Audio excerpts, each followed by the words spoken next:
That morning I checked my bank account. It was completely empty. My son called and said, "Dad, my wedding is tomorrow. I withdrew all the money from your account and sold the house. Good luck." I said absolutely nothing and made a single phone call. When the wedding day arrived, he learned a very hard lesson. If you are watching this, make sure to subscribe and tell me where you are listening from. Let me tell you exactly how this nightmare started. It was a Friday morning, the kind of quiet, crisp Texas morning that makes you want to sit on the porch with a hot cup of black coffee and watch the sunrise. I am Victor Gallagher. I am 71 years old. I was sitting at my kitchen island tapping the screen of my tablet to pay my monthly utility bills. The house was peaceful. It had been overwhelmingly silent since my beautiful wife Diana passed away. I opened my banking application. My eyes adjusted to the bright screen. The number staring back at me was not the $485,000 I had secured just a week prior. The balance read $0.00. For a man who spent 30 years as a chief compliance officer, tracking offshore financial fraud for a major Chicago investment firm, you would think a suddenly emptied bank account would trigger a massive heart attack. You would think I would drop the tablet. You would think I would grasp my chest and gasp for air. But panic is the enemy of a clear mind. I did not gasp. I did not throw the tablet across the room. I just sat there and stared at the empty digital void. That $485,000 was not my retirement fund. It was the life insurance payout from my late wife, Diana. It was the exact amount of money we needed to lay the foundation for a youth shelter in her memory. It was her legacy. And now it was gone, evaporated into thin air. Before I could even process the mechanics of the missing funds, a loud, heavy thud echoed from the front hallway. I set my tablet down on the marble counter. I walked toward the foyer and found my front door wide open.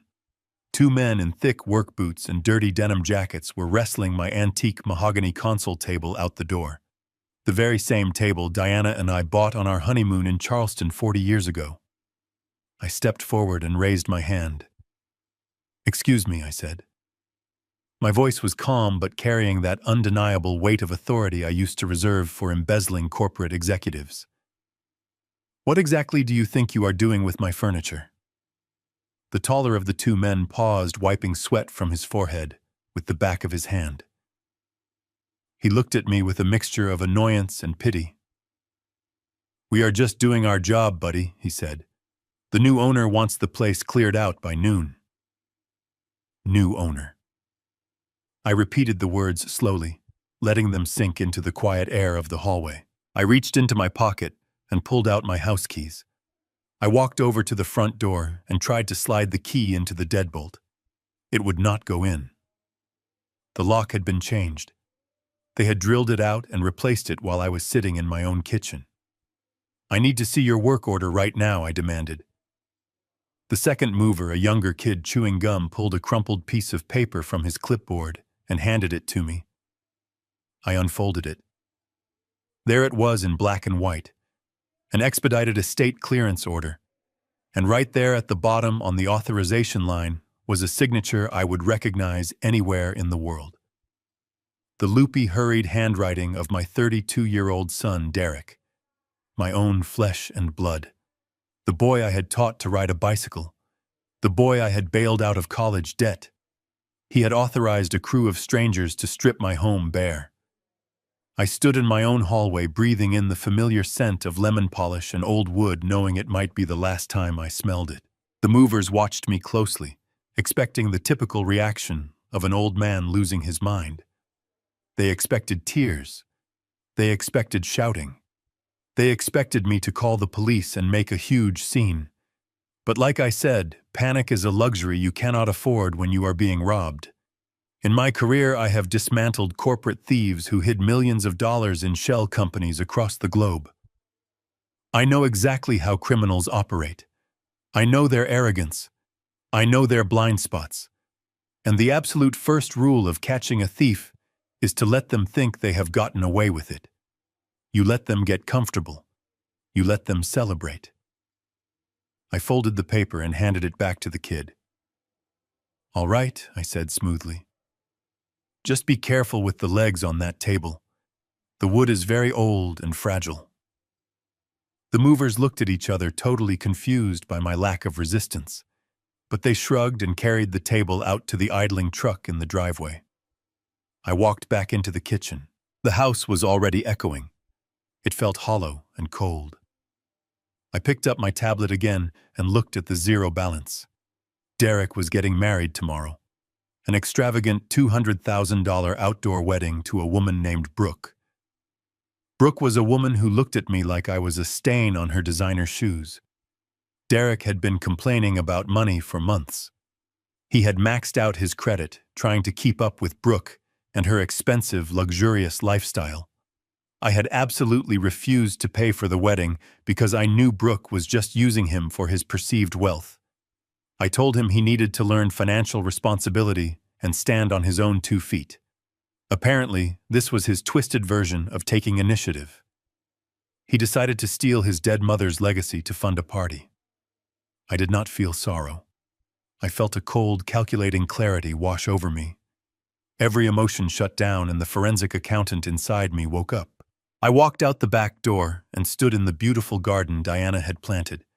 I pulled my cell phone from my pocket. I did not call the police. The police would just see a domestic dispute.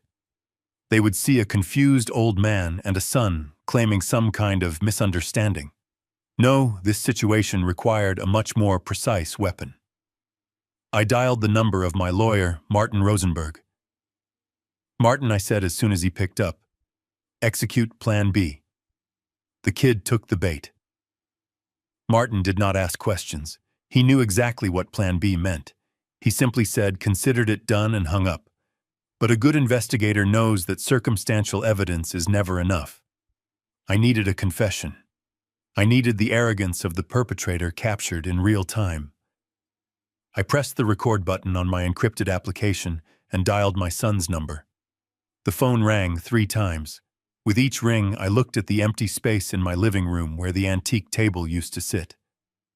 I imagined the empty bank account. I thought about the $485,000. That money had a purpose. When Diana was in her final days lying in the hospice bed, her breathing shallow and her hands incredibly frail, she made me promise her one thing. She did not want a massive stone monument. She did not want her name on a hospital wing. She wanted a sanctuary for children who had no one. She had been an orphan herself, navigating the cold foster care system until she aged out. We had spent the last 2 years of her life planning the Diana Gallagher Youth Shelter. Every penny of that life insurance policy was destined to buy a defunct community center on the east side of town. The closing date was supposed to be next month, and now her own son had stolen her final wish to pay for an open bar and a string quartet. The line clicked open. A blast of heavy thumping bass music immediately assaulted my ear. It was the unmistakable sound of a high-end day party. I could hear the clinking of champagne flutes and the loud, obnoxious laughter of people who had not worked a hard day in their lives. "Hello." Derek's voice was slightly slurred. He was shouting over the music. He sounded annoyed that the incoming call had interrupted his celebration. "Derek," I said. My voice was completely flat. "There are movers in my house taking my furniture, and my primary bank account has been completely drained." "Where are you?" There was a pause on the other end. I heard him say something to someone nearby. "Hold my drink, babe." It was Brooke. I could hear her shrill voice in the background asking who was bothering them. "It is just my dad," Derek muttered to her.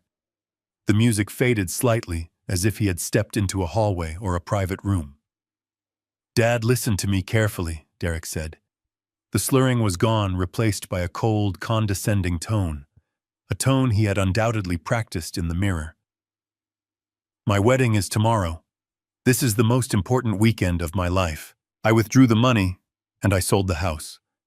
"You sold my house?" I asked. I made sure to enunciate every word for the recording. And you stole nearly $500,000 of your mother's money. It is not stealing, Dad. Derek sighed heavily, as if he were explaining basic math to a toddler. You are old. You are not thinking clearly anymore. After your stroke last year, you have been slipping. We both know it. Brooke and I talked about it. You do not need a massive house all to yourself, and you definitely do not need hundreds of thousands of dollars sitting in a checking account doing nothing. We are putting that money to good use. We are building our future. Your future, I repeated. The audacity of his words hung in the air. You are stealing the foundation money for your mother's youth shelter to pay for your wedding. Oh, please, Dad, Derek scoffed. A harsh, cruel sound. Mom is gone. A shelter is not going to bring her back. You are living in the past. Brooke and I have actual lives to lead. We have a status to maintain. You were just going to throw that money away on some charity case kids anyway. Consider this an early inheritance. I saved you the trouble of managing an estate. I stood in the driveway gripping the phone. The Texas sun was beating down on my shoulders, but I felt absolute ice in my veins. The betrayal was so complete, so absolute, that it transcended anger. It became a mathematical equation. He was no longer my son. He was a hostile entity. Where am I supposed to live, Derek? I asked, playing the role of the helpless victim perfectly. That is not my problem anymore, Dad. Put yourself in a nursing home. The proceeds from whatever junk the movers manage to sell should cover your first few months. You will be safer there anyway, with professionals watching you. Good luck. The line went dead. A sharp dial tone echoed in my ear. I slowly lowered the phone. Good luck. Those were his final words to the man who gave him life, to the man who worked 80-hour weeks to put him through college, to the man who loved his mother more than anything in this world. I looked down at the recording application on my screen. The file was securely saved. 1 minute and 42 seconds of pure, unadulterated fraud and elder abuse. I walked back toward the house. The movers had finished loading the living room. They were now heading upstairs toward the master bedroom. They were going to pack up Diana's clothes. They were going to quench her jewelry box. They were going to strip away the last physical traces of my life with her. Any normal person would have stopped them. Any normal father would have called the local police and tried to get his house back immediately. But I knew that if I intervened now, I would only catch Derek on a minor domestic dispute. Brooke would hire a slick lawyer. They would claim a misunderstanding about the estate planning. They would tie me up in civil court for years while they spent Diana's money. I could not let them win easily today. I turned my back on the movers and walked down the driveway toward my car. It was an unassuming dark blue sedan, parked quietly under the shade of a large oak tree. I unlocked the doors, slid into the driver's seat, and closed myself inside the quiet cabin. The heavy thud of the car door shutting blocked out the sounds of my home being dismantled. I reached into the glove compartment and pulled out a matte black laptop. Derek always made fun of me for carrying it around. He thought I was just an old man clinging to outdated technology. He frequently bragged about his latest smartphone and his expensive tablets, assuming that, because my hair was gray, I barely knew how to send an email. He did not realize that the very banking applications he used on his fancy phone were built on security protocols I helped design back in the late 90s. I was not a tech-illiterate boomer fumbling with passwords. I was the architect of the walls he thought he had just breached. I powered on the machine and bypassed the standard operating system, booting directly into a secure, encrypted environment. I connected to a private mobile hotspot and routed my connection through 3 separate virtual private networks. If I was going to hunt down nearly $500,000, I was not going to leave a digital trail for anyone to follow. I opened my banking dashboard. The consumer-facing application on my tablet had shown a simple zero balance, but I needed the raw data. I bypassed the user interface and accessed the detailed transaction logs. the screen filled with lines of code routing numbers and timestamps. My eyes scanned the green text against the black background, moving with the practiced efficiency of a man who had spent 3 decades hunting financial ghosts. There it was, an outgoing wire transfer executed at 8:14 yesterday morning. The exact amount was $485,000. I highlighted the receiving routing number. It was not a local transfer. Derek had not just moved the money into his own checking account down the street. He had used a third-party clearinghouse to bounce the funds before landing them in a newly established high-yield account. I ran the routing number through a financial database I still had access to. The destination was a regional bank headquartered in Dallas, Texas. My primary account, the one holding Diana's life insurance payout, was based out of Delaware. I leaned back in my seat and let out a slow, deep breath. My son was not just a thief. He was remarkably ignorant of federal banking regulations.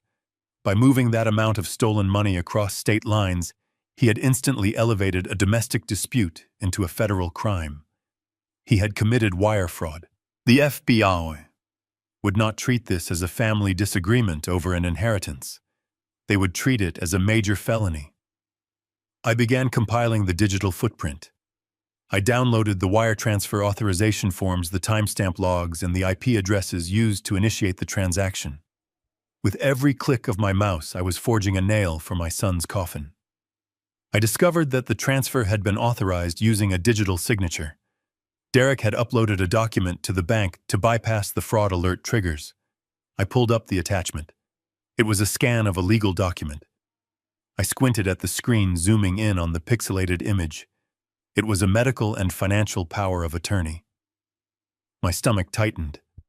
I recognized the document immediately, but something was fundamentally wrong with it. Derek had claimed I was losing my mind. He was using a temporary power of attorney I had signed last year when I had a minor stroke, but that document had an expiration date. I had revoked it the moment I was discharged from the hospital. I looked closer at the date on the scanned document. It had been crudely altered. The year had been changed. Derek had forged my legal documents to convince the bank he had the authority to drain my accounts. This was no longer just theft or wire fraud. This was aggravated identity theft and document forgery. He had built a house of cards on a foundation of federal offenses. I saved every single file into an encrypted folder and backed it up to a secure cloud server. I made a secondary copy and sent it directly to Martin's private server. The evidence was now indestructible. Derek thought he had completely outsmarted me. He thought he had outmaneuvered a frail old man who would just cry and accept his fate in a cheap nursing home. He had no idea he had just walked into a trap of his own making. I closed the laptop and placed it carefully back into the glove compartment. I looked out the car window. The movers were securing the heavy ramp on the back of their truck. They had taken everything of value. The house I had shared with Diana was now nothing more than an empty wooden shell. But I did not feel the crushing weight of loss anymore. I felt the cold, sharp edge of absolute resolve.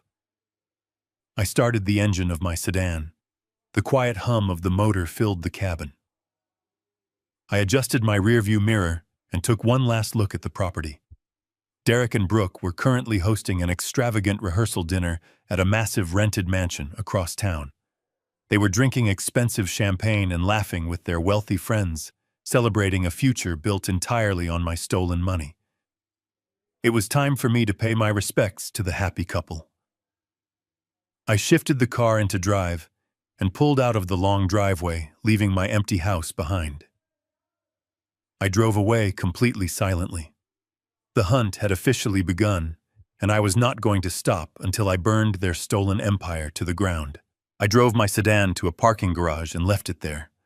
I did not want my familiar car parked outside, giving them advance warning. Instead, I requested a black car through the Uber application. The driver was a quiet man who kept the radio volume low, which I appreciated. I needed silence to focus on the performance I was about to deliver. The ride to the western hills of Austin took 40 minutes. We pulled up to a massive iron gate. The property was a sprawling modern glass and stone mansion that Derek and Brooke rented for the entire weekend. It was the exaggerated luxury that people with no actual wealth loved to show off. The driver rolled down his window and gave my name to the security guard. Since guests were still arriving, the guard simply nodded and waved us through. We drove up a long, winding driveway lined with imported palm trees and expensive sports cars. I thanked the driver, stepped out of the vehicle, and straightened my casual khaki jacket. I was not dressed for a high society evening. I was wearing the clothes I had put on to drink my morning coffee. I was not there to impress anyone.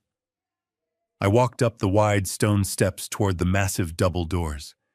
They were propped open to let the cool evening breeze flow through the house. The sound of live jazz music drifted out into the night air, accompanied by the low hum of wealthy people trying very hard to sound important. I stepped over the threshold into the grand foyer. The interior was blindingly white. White marble floors, white leather furniture, and massive modern art pieces. Caterers in crisp black uniforms moved silently through the crowd, carrying silver trays of delicate appetizers and tall glasses of expensive champagne. The guests were dressed in tailored suits and designer cocktail gowns. I stood near the entryway, letting the sheer arrogance of the room wash over me. Every single bite of caviar, every drop of that vintage champagne, and every hour this rented mansion cost was paid for by the money they stole from my dead wife. I scanned the room looking for the two people responsible. It did not take long to find her. Brooke was holding court near a massive indoor waterfall feature. She was wearing a sleek, pearl-colored silk dress that probably cost more than my first car. She was laughing loudly at a joke someone had just told, throwing her head back to make sure the photographer hired for the evening captured her perfect angle. As she lowered her glass, her eyes scanned the room and locked onto me. The fake smile on her face completely vanished. It was as if someone had physically struck her.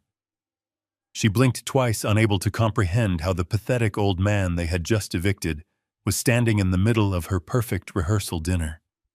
Her eyes darted around the room, checking to see if any of her wealthy friends had noticed my presence. Satisfied that no one was paying attention to the wrinkled old man by the door, she abruptly excused herself. She handed her half-empty champagne flute to a passing waiter and marched toward me. Her high heels clicked sharply against the marble floor, sounding like a ticking metronome counting down to an explosion. I stood my ground and waited. I let my shoulders slump slightly, and I softened my expression. I needed her to see weakness. I needed her to feel superior so she would make mistakes. Brooke did not stop until she was inches from my face. She strategically positioned her body to block me from the view of the main dining hall. Her perfume was incredibly strong and suffocating. "What on earth are you doing here?" she hissed. Her voice was barely a whisper, but it was laced with absolute venom. "You were not invited to this dinner, Victor." I looked around the room, pretending to be confused and slightly intimidated. "I just needed to speak with my son," I said, letting my voice tremble just a fraction. "I went to the house and there were men taking my things." Brooke grabbed my arm. Her perfectly manicured fingernails dug sharply into my wrist. She squeezed hard enough to leave marks. "Keep your voice down, you crazy old fool," she ordered. Her eyes were wide with furious panic. "Look at you. You look like a homeless person who wandered off the street. You are wearing dirty khakis at a formal event. You are completely ruining my aesthetic. Do you have any idea who is in that room right now? There are investors and influencers here. My brand depends on this weekend looking flawless." I gently tried to pull my arm away, but her grip tightened. "I do not care about your brand, Brooke," I said, maintaining the facade of a distressed father. "I care about my home. I care about the money Derek took from my account. I have nowhere to sleep tonight." She let out a very short and cruel laugh. "That is exactly why Derek took over your finances, Victor. You are clearly deteriorating. You cannot even dress yourself appropriately for a social gathering, let alone manage hundreds of thousands of dollars. We are doing you a massive favor right now. You need to turn around, walk out that front door, and call a cab. If you cause a scene and embarrass my husband in front of these important people, I swear I will make sure you spend the rest of your pathetic life locked in a state-run mental facility." She leaned in closer so only I could hear her next words. "You have absolutely zero power here, old man. You are completely broke. You are officially homeless. And you are a disgusting stain on this absolutely perfect weekend. Leave right now before I have the private security guards drag you outside and throw you onto the literal street." Before she could summon the guards, a hand firmly grabbed my shoulder. It was Derek. He smelled of expensive cologne and expensive dark scotch. "Brooke is right, Dad," he said, his voice tight with suppressed anger. "You should not be here. But since you are, we need to settle this away from my guests." He did not wait for my response. He tightened his grip on my shoulder and practically dragged me down a long hallway away from the music and the laughter. We entered a private study. It was a heavy room with dark oak-paneled walls and tall, heavy wooden bookshelves that looked like they had never been touched. Derek closed the heavy wooden door behind us, instantly cutting off the sounds of the party. The silence in the room was oppressive. He walked over to a massive mahogany desk and leaned against it, crossing his arms. He looked at me not with the love of a son, but with the cold calculation of a man who was trying to manage a nuisance. I stood near the door, letting my hands shake slightly. I kept my head lowered. "What is this, Derek?" I asked, my voice cracking perfectly. "Why are there men taking your mother's furniture? Why is my bank account empty?" Derek sighed loudly, rubbing the bridge of his nose as if I were giving him a terrible headache. "Dad, we talked about this," he lied smoothly. "Do you really not remember?" My heart hardened, but my physical facade remained that of a confused, vulnerable senior citizen. "Remember what I stammered. I never agreed to sell my home. I never agreed to give you your mother's foundation money." Derek reached into the inner pocket of his tailored suit jacket. He pulled out a folded piece of thick legal paper and tossed it onto the desk between us. "I had to step in, Dad," he said. His tone shifted from angry to mock sympathetic. "You are not well. Ever since your stroke last year, your cognitive decline has been obvious to everyone. You forget things. You get confused. Leaving you alone in that big house with access to that much money was simply irresponsible. I could not sit back and watch you become a victim of some scam artist. I am your son. It is my job to protect you." I slowly approached the desk. My hands trembled violently as I reached out to pick up the document. It was a copy of a medical and financial power of attorney, the very same document I had seen on my laptop earlier. But holding the physical paper in my hands, feeling the weight of his absolute betrayal made the air in the room feel thick and suffocating. I stared at the black ink on the page. He was using my stroke as his ultimate weapon. My mind drifted back to that terrible week last year. I had collapsed in the kitchen. I woke up 2 days later in a sterile hospital room surrounded by beeping machines. The left side of my body was entirely numb. I was terrified. The nurse had asked me if there was family she could call. I gave her Derek's number. She called him 3 times. He never answered. He did not answer because he and Brooke were on a beach in Cabo San Lucas drinking margaritas. I knew this because while I was lying in a hospital bed wondering if I would ever walk again, the nurses took pity on me and helped me check my social media. I saw his posts. I saw the pictures of them laughing in the sun while I was fighting for my life in the shadows. I recovered completely alone. I pushed through grueling physical therapy completely alone. I regained my strength, my speech, and my mind completely alone. And now he was standing in front of me dressed in a tuxedo paid for with my money, using the very illness he ignored to declare me incompetent. "It is all completely legal, Dad," Derek said, watching me stare blankly at the paper. "You signed it yourself. The doctors agreed that you needed supervision. I transferred the funds into a secure trust that I currently manage. The house was too much of a liability, so I liquidated it to cover your future care. You do not have to worry about bills or maintenance anymore. I have taken the heavy burden off your aging shoulders. You should be thanking me." "Thanking you," I whispered. My voice was barely audible. I let a single tear roll down my cheek. It was not a tear of sadness. It was a tear of profound disgust. Derek misread it entirely. He thought he had broken me. He thought he had finally forced me to accept my new pathetic reality. "Yes, Dad, thanking me," he replied, stepping closer. He patted my shoulder with a condescending rhythm. "Now I need you to go home." "Well, not home. Go to a hotel. I will have my assistant book you a room for the weekend. After the wedding, we will look into a nice assisted living facility, somewhere quiet. You will make friends. It will be good for you." I kept my eyes glued to the forged date on the power of attorney. The numbers had been blatantly altered to make the expired temporary document appear permanent. He was incredibly arrogant. He was so convinced of his own superior intelligence that he did not even realize the massive legal trap he had just confirmed by handing me this piece of paper. I slowly folded the document and slipped it into my pocket. Derek smiled, looking incredibly proud of himself. He thought he had just won the ultimate victory. He thought he had successfully erased my entire life without facing a single consequence. I nodded weakly, turned my back on my only son, and walked quietly out of the room, completely ready to destroy his pathetic little empire tomorrow. As my hand reached for the heavy brass doorknob, the thick wooden door suddenly swung open inward. Brooke stood in the threshold, blocking my exit.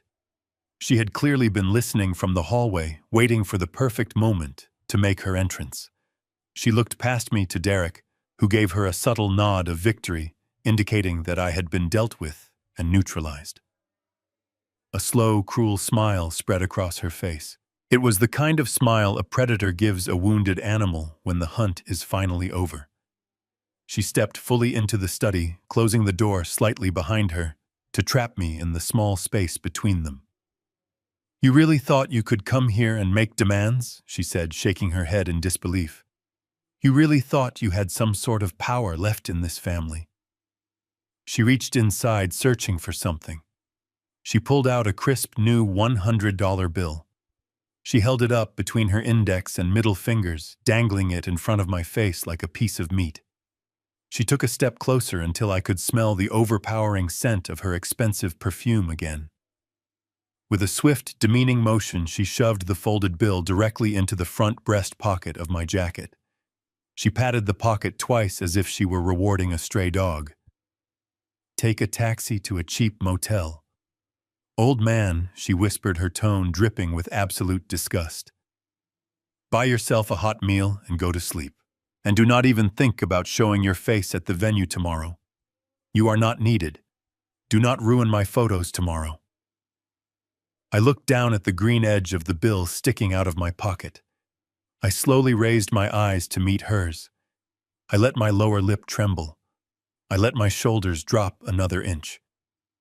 I reached up and placed my hand over the pocket, holding the money close to my chest as if it were my last lifeline.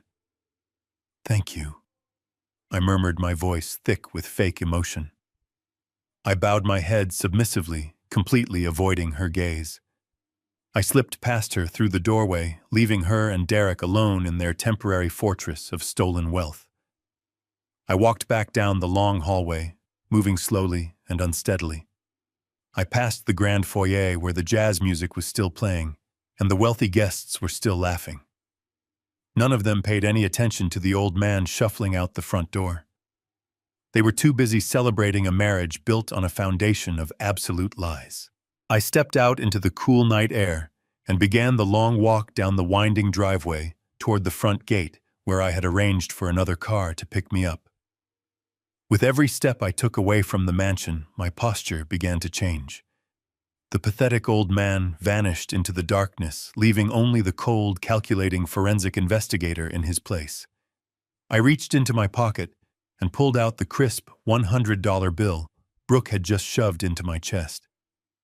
I stared at Benjamin Franklin's face under the dim glow of a street lamp. She thought this piece of paper was the ultimate insult. She thought she had purchased my dignity for a single $100 bill. But she was entirely wrong. This piece of paper was just a physical manifestation of her unbelievable arrogance. And arrogance is always the fatal flaw in every criminal conspiracy I have ever dismantled. I folded the bill neatly and slid it into my wallet. I would keep it as a souvenir. My fingers brushed against the folded medical and financial power of attorney that Derek had given me. The air was cool, but my mind was burning with absolute clarity. The legal trap was now fully armed and locked. When Derek stood in that study and smugly handed me a forged legal document, he fundamentally changed the rules of engagement. If he had simply stolen cash from a safe in my home, it would have been a terrible betrayal and a local police matter. But he was greedy, and he was incredibly sloppy. He used an altered legal document to authorize a massive wire transfer of $485,000, and he routed those funds from a bank in Delaware to a bank in Texas.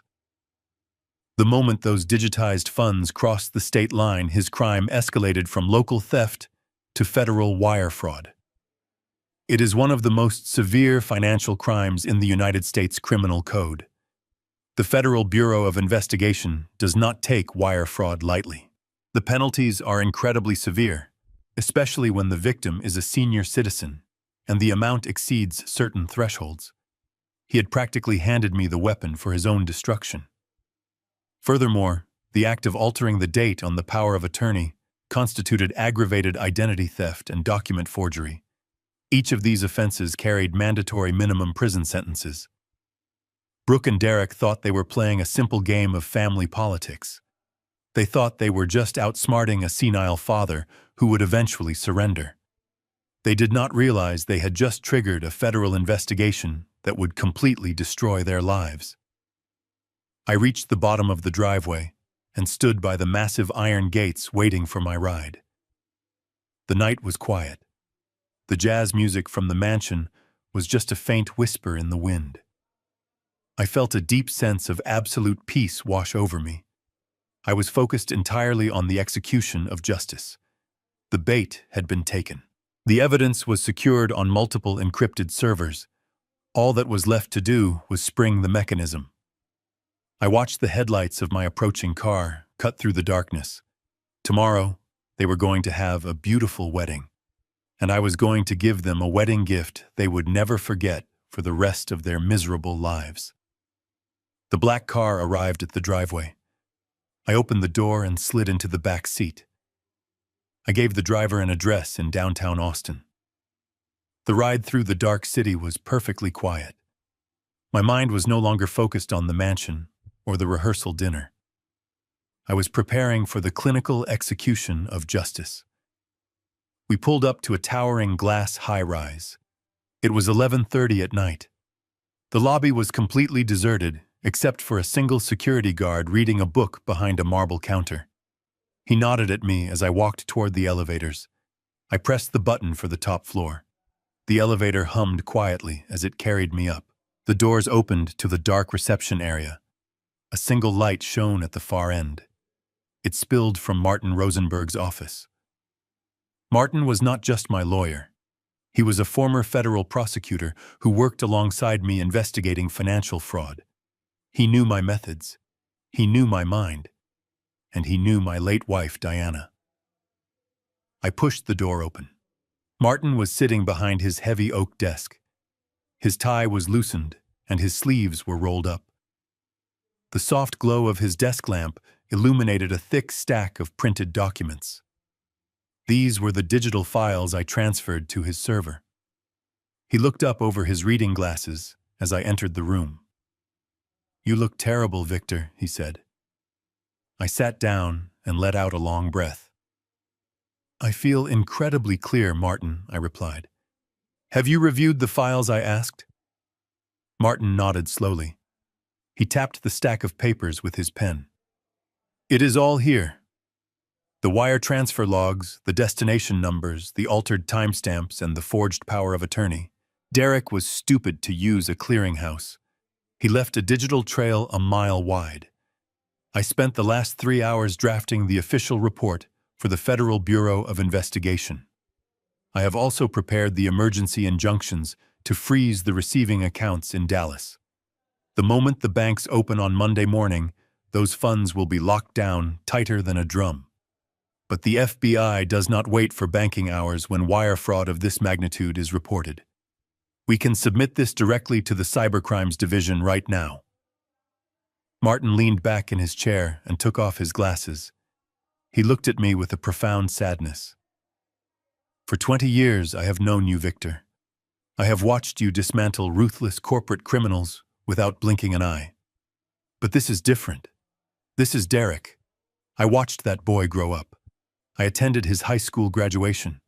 I ate dinner at your table with Diana while he played in the backyard. Martin leaned forward and rested his arms on the desk. He folded his hands together. I need to ask you this as your legal counsel and as your friend. Are you absolutely sure you want to do this? Once we file this report, there is no retracting it. This is not a civil suit. This is a federal felony. They will arrest him. He will face severe mandatory prison time. Your only son will become a convicted felon. Are you prepared to send your own flesh and blood to federal prison? The only sound was the faint ticking of a grandfather clock in the corner of the office. I looked at the pen resting on top of the FBI report. For a brief moment, the image of Derek as a little boy flashed in my mind. A boy with scraped knees and a bright smile. But that boy was gone. He had been replaced by a selfish, arrogant thief who stood in a rented mansion and told his father to go die in a cheap motel. Blood is a biological accident, Martin, I said softly but firmly. It is not a free pass to commit atrocities against the people who brought you into this world. I raised him to understand right from wrong. I paid for his education. I gave him every opportunity to become a decent, honorable man. He made his choices. He chose to look at my temporary physical weakness after my stroke as a permanent opportunity for exploitation. He chose to steal the money intended for orphans to fund a ridiculous party. I walked over to the large window and stared outside. True family is built on mutual respect and unconditional love. It is not an entitlement program. Diana and I worked our entire lives to build something meaningful. She wanted to leave a legacy of kindness. Derek tried to pave over her grave with a $200,000 wedding. If I let him walk away with this, I am not protecting him. I am simply validating his cruelty. I am teaching him that there are absolutely no consequences for destroying another human being as long as you share their last name. I will not allow the memory of my wife to be financed into his pathetic illusion of wealth. I turned back to the desk. I picked up the heavy silver pen. I did not let my hand shake. I did not hesitate for a single fraction of a second. I pressed the tip of the pen to the signature line on the final page of the FBI report. The ink flowed smoothly across the crisp white paper. I signed my name with the exact same firm, deliberate strokes I had used my entire professional career. I placed the pen back onto the desk and pushed the document toward Martin. I am completely sure, I said. My voice was steady and absolute. Spring the trap immediately. Martin looked at the signature. He let out a quiet sigh of resignation. He opened his laptop and scanned the signed page into the secure federal portal. With one click of his mouse, the encrypted file was sent directly to the Cybercrimes Division. The mechanism of justice was now officially in motion. I slept 4 hours on the vintage leather sofa in Martin's office. The morning sun was just beginning to pierce the glass windows. It was Saturday. It was the morning of my son's wedding. Caterers were arranging expensive flowers and velvet chairs on a manicured lawn. Inside the quiet law office, there was no celebration. There was only stale coffee and the hum of computer servers. Martin walked into the room holding 2 steaming mugs of black coffee and a fresh stack of manila folders. He looked exhausted, but his eyes were sharp and focused. He handed me a mug and dropped the folders onto the heavy oak desk with a loud thud. "The Cybercrimes Division acknowledged our file at 3 in the morning," Martin said, taking a sip. "They officially opened a case. The wheels are turning." While waiting, I dug into the secondary part of Derek's financial scheme. I pulled the property records. I stood and walked over to the desk. The coffee burned my throat, but it woke up my senses. "The house," I said softly. "Derek told me he liquidated the house to cover my future care in an assisted living facility." I assumed he had just initiated a standard listing agreement with a crooked real estate agent. Martin shook his head and opened the top folder. "He did not list the house, Victor. He sold it. The transaction was finalized and recorded electronically late yesterday afternoon." I stared at the official county deed transfer document. The numbers printed on it made absolutely no sense. The house Diana and I built had a market valuation of at least $1.2 million. It was located in one of the most desirable neighborhoods in the entire state. But the sale price listed on the deed was exactly $600,000, half of its actual value. I traced my finger over the printed numbers. He sold $1 million estate for $600,000. I muttered, my mind quickly processing the mathematics of the crime. He took a 50% loss on the greatest asset in the portfolio. Why would he do that? "Because he did not care about the long-term value," Martin replied, leaning against the edge of the desk. "He cared about liquidity. Look at the terms of the sale. It was an all-cash transaction. No mortgage contingencies, no structural inspections, no standard 30-day escrow period. He surrendered the deed for a duffel bag of digital cash." The reality hit me like a blow. Derek was not just stealing my money for a wedding. The wedding was just a smokescreen. The $200,000 party was designed to make him look incredibly successful and deeply rooted in the community. But behind the scenes, he was executing a massive fire sale. He drained the $485,000 from the life insurance policy. He liquidated the real estate for another $600,000 in pure cash. He had gathered over $1 million in untraceable liquid assets in less than 48 hours. "He is running," I said, looking up at Martin. "He is not planning to stay in Austin. He and Brooke are planning to take the money and flee the country immediately after the reception. They will probably hop on a plane to somewhere with favorable extradition laws under the guise of an extended luxury honeymoon.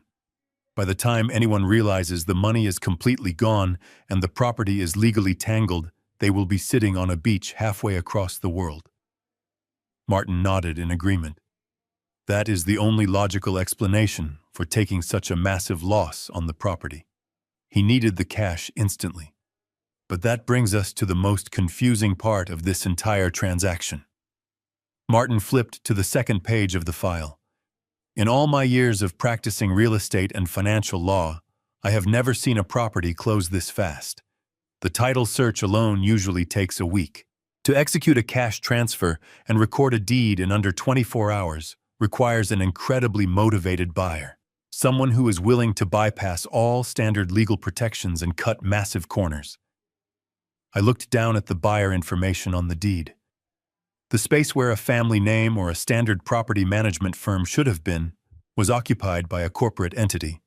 The new legal owner of my home was listed as Apex Holdings Limited Liability Company. Apex Holdings, I read the name aloud. It sounded exactly like the type of generic shell company criminals use to wash dirty money. Who is behind it? "That is the million-dollar question," Martin said, tapping the paper. "I ran a preliminary search on the Texas Secretary of State Business Registry. Apex Holdings was incorporated exactly 3 days ago. It has no prior business history. It has no listed physical office address other than a generic post office box in a strip mall. And the registered agent is shielded by a third-party anonymity service. Someone created this company specifically to buy your house." I took another sip of my coffee, letting the bitter taste sharpen my focus. Derek's arrogance had blinded him, but he was not a criminal mastermind. He did not know how to set up shell companies or have connections to underworld buyers who could produce untraceable cash overnight. Someone else was pulling the strings on this real estate deal. Someone with a deep understanding of how to exploit a desperate, greedy young man. "I need access to your premium software, Martin," I said, setting my mug down. "The public registries are not going to give us the name of the real buyer. But every single limited liability company leaves a digital financial footprint. They had to wire that $600,000 from somewhere. And I am going to find out exactly who handed my son the match he used to burn down my legacy." Martin stepped aside and let me take his leather chair. I opened a specialized data terminal on his secure computer network. This software was not available to the general public. It was a proprietary forensic database used by federal investigators to trace dark money across international borders. A domestic shell company like Apex Holdings might fool a local tax assessor, but to this system it was practically transparent. I began running a reverse trace on the corporate registration number. The anonymity service shielding the owner was based in Nevada. I bypassed their firewall by cross-referencing the digital payment method used to file the initial incorporation documents. Criminals often remember to hide their names, but they almost always forget to hide the credit card they use to pay the filing fees. Lines of data scrolled rapidly across the bright monitor. I watched as the software peeled back the layers of deception. Within 10 minutes, the system flagged a direct match. The credit card used to establish Apex Holdings belonged to an individual residing right here in Austin. The screen refreshed and a name appeared in bold black text. Chad. No massive corporate conglomerate. No sophisticated syndicate of offshore real estate investors. Just a single individual named Chad. I typed his full name into a secondary public records database. He had a few minor traffic violations and a dismissed civil suit for unpaid rent, but no major criminal history. What he lacked in criminal sophistication, he made up for in an aggressive social media presence. I opened a standard internet browser and navigated to popular social media platforms. I typed his name into the search bar. His profile was entirely public. The page was a nauseating shrine to superficial vanity. There were hundreds of photographs of a heavily muscled man in his late 20s posing in gyms, drinking protein shakes, and standing near leased luxury cars. His profile bio listed him as an elite personal fitness coach and a lifestyle entrepreneur. I scrolled through his posts, feeling a cold knot forming in my stomach. I knew exactly where this was going, but I needed visual confirmation. I clicked on a photo album tagged with a location in downtown Austin. It was a high-end private training facility, and there she was. Brooke. My future daughter-in-law was featured prominently in dozens of his videos and photographs. In some, she was lifting weights while he spotted her with his hands lingering entirely too close to her waist. In others, they were taking mirror selfies together, their bodies pressed tightly against one another, smiling brightly for the camera. The captions were full of heart symbols and inside jokes. She called him her daily motivation. He called her his favorite client. But the body language in these images told a completely different story. It was not a professional relationship. It was intimate. It was arrogant. It was deeply sickening. Chad was not just a fitness trainer who decided to pivot into real estate investing overnight. He was Brooke's lover. The pieces of the puzzle slammed together with a deafening finality. Derek was completely oblivious. He thought he was the mastermind of this grand financial escape. He thought he was liquidating my assets to fund his beautiful future with his perfect wife. But Derek was just a useful idiot. Brooke and Chad orchestrated the entire real estate transaction. Brooke manipulated my son into selling the property at a massive financial loss, knowing that Chad had formed a shell company to purchase it. They were using Derek's own greed to rob him blind. Once the wedding was completely over, and Derek was left holding the bag for the federal wire fraud, Brooke and Chad would take all the cash, the house, and disappear. I pushed the chair back and stood up from the desk. My hands were shaking, but not from weakness. It was a physical reaction, to the sheer magnitude of the disrespect. I walked over to the window and looked out at the city skyline. I closed my eyes and thought about my house. It was not just a building constructed from wood and stone. When Diana and I bought that plot of land 40 years ago, we could not afford to hire a massive construction crew. I laid the foundation myself. I framed the walls with my own hands, working late into the night, under the glow of a halogen worklight. I sanded the hardwood floors until my fingers bled. Every single nail in that house was driven with the intention of building a safe sanctuary for my family. We raised our son in those rooms. We celebrated birthdays and holidays in that living room. I held my wife in my arms in that bedroom when she took her last breath. The house was a physical manifestation of a lifetime of hard work and unwavering love, and my son had handed the keys to a sleazy fitness trainer so his cheating fiancée could steal our legacy. The profound insult of it burned in my chest like a physical fire.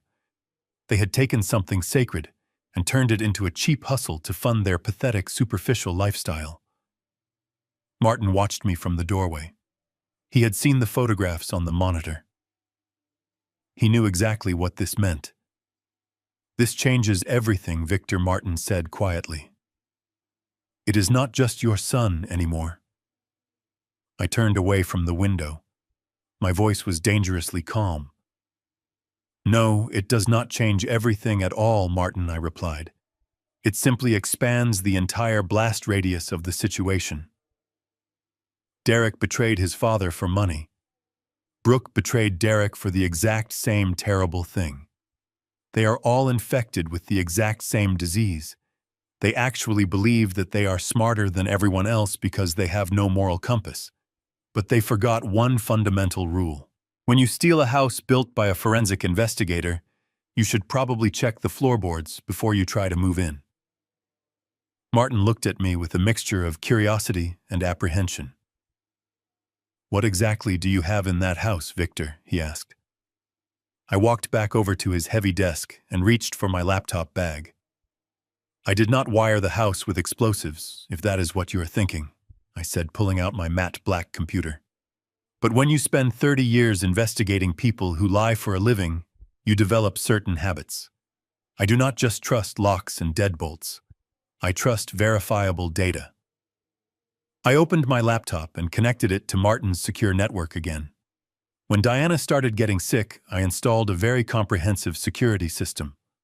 I needed to monitor the house in case she fell or needed medical assistance while I was in another room. Derek knew about the cameras. He actually complained about them, constantly claiming they were an invasion of privacy whenever he came over. What Derek did not know is how those cameras actually operated. He possesses the technological understanding of a teenager. He thinks that if you unplug a device from the wall, it simply ceases to exist. He thinks pulling a power cord is the ultimate security measure.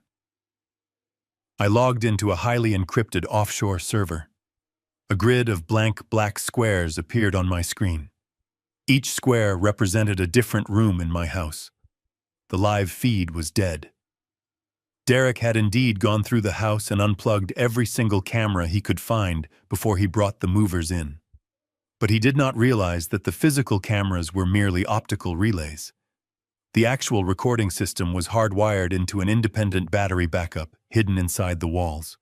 Every single second of video and audio was instantly uploaded to a secure cloud server. The data was untouchable.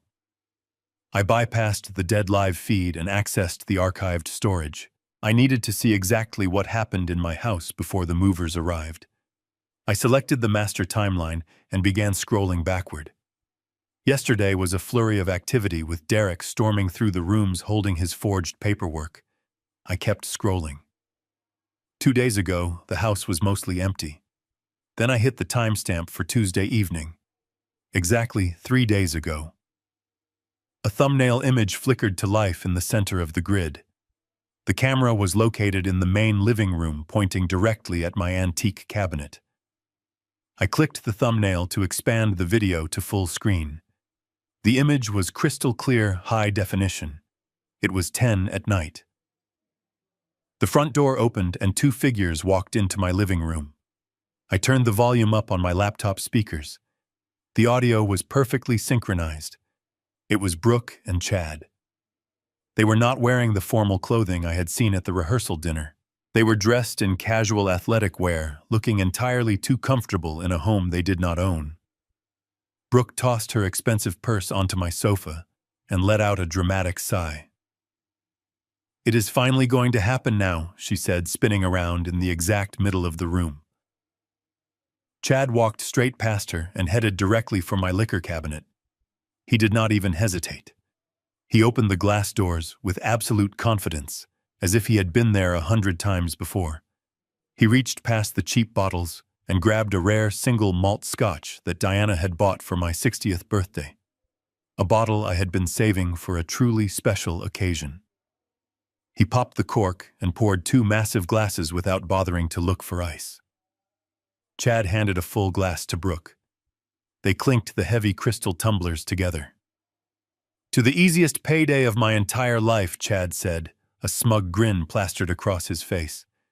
Brooke took a sip and laughed, a sharp, ugly sound that echoed through my empty house.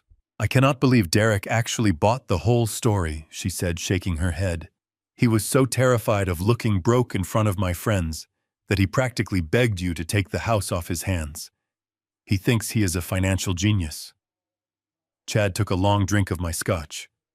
"Derek is an absolute moron," Chad replied, walking over to my leather armchair and dropping his heavy frame into it. He propped his feet up on the mahogany coffee table, leaving dirty scuff marks on the polished wood. "He literally handed me the deed to $1 million property for half the price, and he thinks I am doing him a massive favor. Once the wedding is over and the ink is dry on that wire transfer, we are going to disappear. And Derek is going to be left standing at the altar with absolutely nothing but a massive charge." Brooke walked over and sat on the arm of the leather chair, wrapping her arm around Chad's neck. She kissed him deeply, right there in the middle of my living room. "I am so glad I do not have to pretend to love that pathetic loser anymore," she whispered. "We take the $485,000 in cash from the insurance policy. We take the $600,000 from the house flip. We catch the first flight to Dubai, and we never look back. He can rot in federal prison for all I care." The old man drops dead. Martin stood behind me watching the screen in absolute horrified silence. He had prosecuted hundreds of criminals, but the sheer callousness of what we were watching was entirely different. It was deeply personal. They were sitting in my house drinking my scotch and casually planning the complete destruction of my family. I did not feel angry. I felt an incredible, terrifying calm. I paused the video, perfectly freezing the frame on their smiling faces. "The digital cloud does not lie, Martin," I said softly. I leaned back in the chair and closed the laptop. The evidence was absolutely flawless now. I pressed the spacebar on the keyboard, and the high-resolution video feed resumed playing immediately. On the screen, Brooke pulled away from Chad and walked over to my dining table. She ran her hand along the polished wood surface, leaving a faint smudge on the finish. She turned back to Chad with a wicked gleam in her eyes. "The best part of this entire plan is how completely insulated we are," she said. Her voice was crystal clear. "Derek is the one who took his father's medical records to that shady notary. Derek is the one who actually signed the forged power of attorney. He is the one who marched into the bank and authorized the wire transfer. My name is not on any paper. If the federal investigators ever catch on, they are going to look straight at the son who came into massive cash before the wedding. He is the perfect shield." Chad laughed, taking another gulp of my vintage scotch. He walked slowly over to the table to join her. "And my name is completely buried behind 3 layers of corporate anonymity," he added.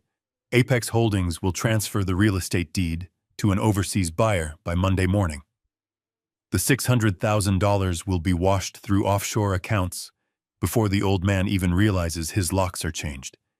We take the $485,000 from the life insurance policy that Derek deposited into the joint account. We drain it all tomorrow night while he is dancing at the reception. We leave his phone in the hotel suite. Our flight to Dubai boards at 2 in the morning. By the time Derek wakes up on Sunday, he will be completely broke, wifeless, and staring down the barrel of a federal indictment. Brooke smiled a smile so incredibly cold and completely devoid of human empathy.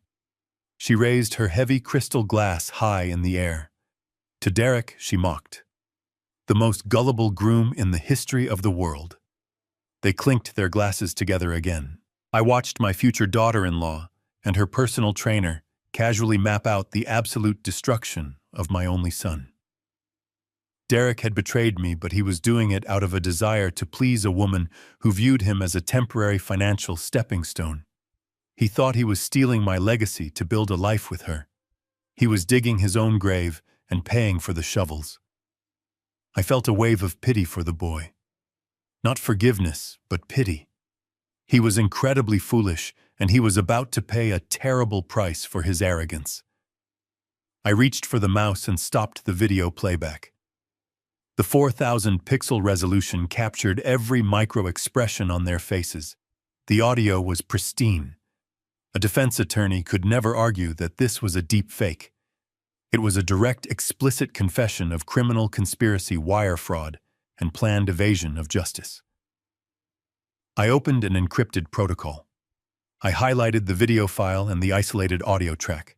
With a few deliberate keystrokes, I began the download process. A green progress bar appeared on the screen, slowly inching toward completion.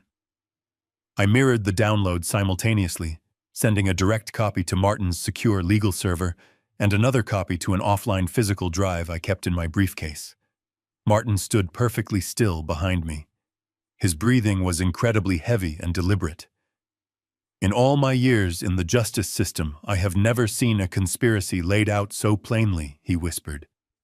They are not just thieves. They are sociopaths.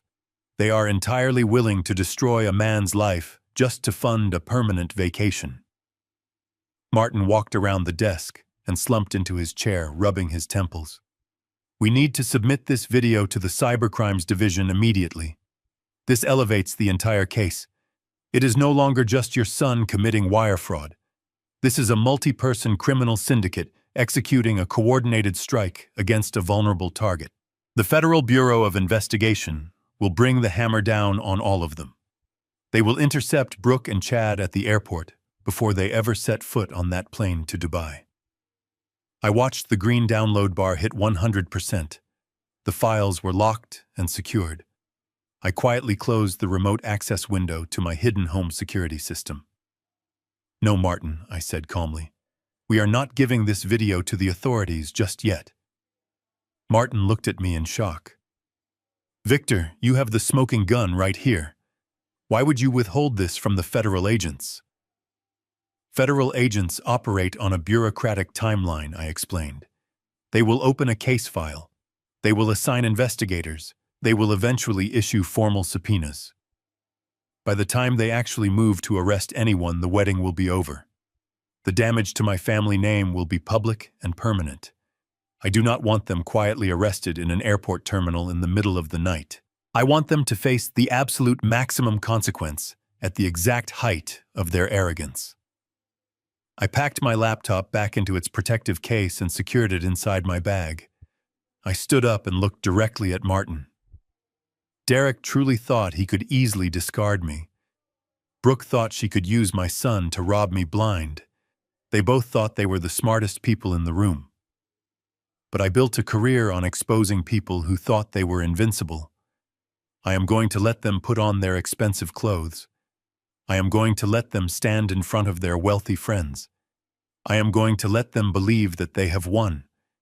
And then I am going to tear their entire world apart piece by piece. But before we do that, we need to answer one final question about Chad. Where exactly did a local fitness trainer get $600,000 in cash to buy my house? Martin slowly sank back into his heavy leather chair and pulled the keyboard toward him. That is the exact detail that has been bothering me since I first looked at this file, he said, while typing a rapid series of commands. Personal trainers do not typically have $500,000 of liquid capital sitting in a standard checking account, ready to deploy on a moment's notice. Even a legitimate hard money lender would require a property appraisal and at least 48 hours to underwrite a loan of that size.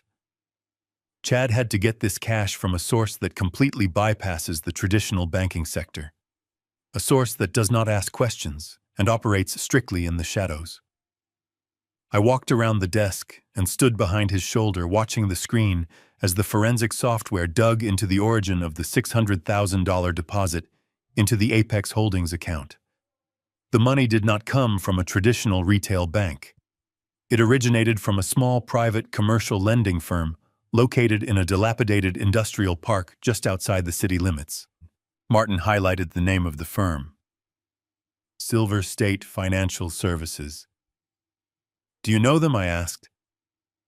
Martin let out a low whistle that sounded incredibly strained. "I know exactly who they are, Victor, and it makes this entire situation exponentially more volatile. Silver State Financial Services is not a real lending institution. It is a known front company for a very dangerous local syndicate. They operate a massive illegal loan sharking ring, disguised as a high-risk commercial venture capital group. The district attorney has been trying to build a racketeering case against them for 5 years, but they are incredibly violent, and their victims are always entirely too terrified to testify. They provide immediate massive cash loans to desperate people who cannot secure traditional financing. But their interest rates are astronomically high, and their collection methods involve severe physical violence rather than court-ordered asset seizures. Chad did not just borrow money from a bank. He borrowed it from organized criminals." I stared at the screen, processing this new variable. "Why would a fitness trainer risk his life taking money from a violent syndicate?" I asked. Martin tapped his finger against the monitor. "Because of the massive profit margins," he explained to me. "Chad knew your house was worth over $1 million. He knew Derek was desperate to sell it quickly for $600,000. Chad went to the syndicate and promised them a massive return on a short-term loan. He took their $600,000 and used it to buy the property through his shell company. He probably told the syndicate he would flip the house on the open market next week for its true value of $1.2 million. He would pay back the principal plus an exorbitant amount of interest and still walk away with hundreds of thousands of dollars in pure profit. It was a guaranteed win in his mind. He and Brooke would take the house profit, adds it to the $485,000 they stole from your checking account, and disappear to Dubai before the syndicate even realized they were gone.